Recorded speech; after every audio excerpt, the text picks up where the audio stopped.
Hey guys, Jackson here and welcome to another Hytale news video. First off, I want to hope everyone had an amazing Christmas or whatever you celebrate. With that aside, today we have many things to cover. We're going to start off with Simon on Twitter, who recently let us know when the email confirmation from Hytale will be sent out.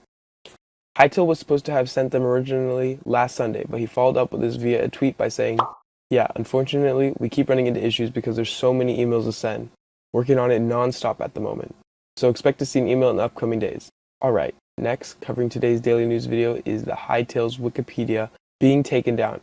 Yes, you heard that right. Out of the blue, Wikipedia deleted Hytale, which auto-deleted the Hytale category from YouTube.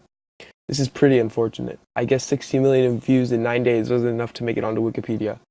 Anyways, on a serious note, Simon tweets out, "If anyone is a known wiki contributor, please fix. Hopefully this gets resolved as soon as possible." Now off of Twitter, our main focus today is going to be all things Hytale UI.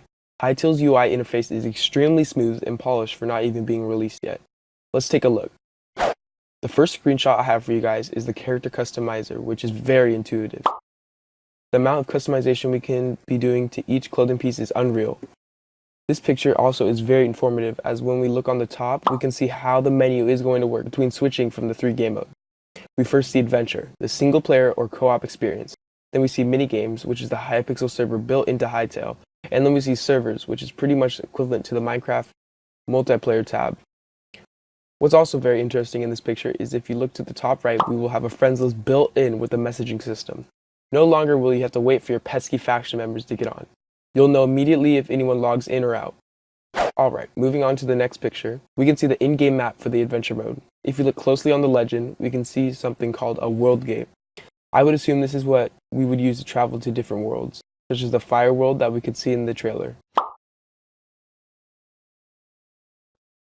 Looking a little deeper, we can also see that we can set waypoints, as well as knowing where our friends will be at all times. Okay, moving forward, our next picture presents us the inventory menu. In here, we have many things to see.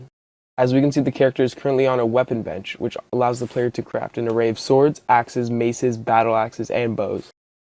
We can also note crafting is not the traditional crafting that we know in Minecraft. Next, if we look to the bottom left, we can see an array of stats.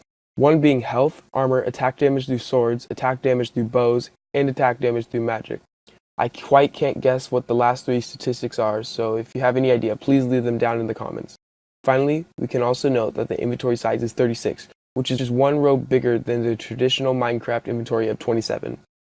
Oh, and one last thing, if we look at the very top, we can see a compass which will tell us the directions we're facing. Super neat. Okay, moving forward into the UI, our next picture is tooltips.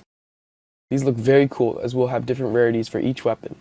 We can also see how some weapons are two-handed and one-handed, which gives us a look at how the combat will be played out. Each weapon will be unique in its own. For example, when looking at the demonic axe, you'll be putting out insane amounts of damage, but it's sort of a double-edged sword, as some of the damage you deal is reflected back to you. One last thing, we can see the durability, which is in the bottom right of every tooltip. All of these pictures are packed full of information and really shows us how much content is in this game. Alright, that's all from Hytale News today. Don't forget to turn on notifications, and we hope everyone had a great Christmas. Till then, we'll see you all tomorrow for another daily news video. See ya.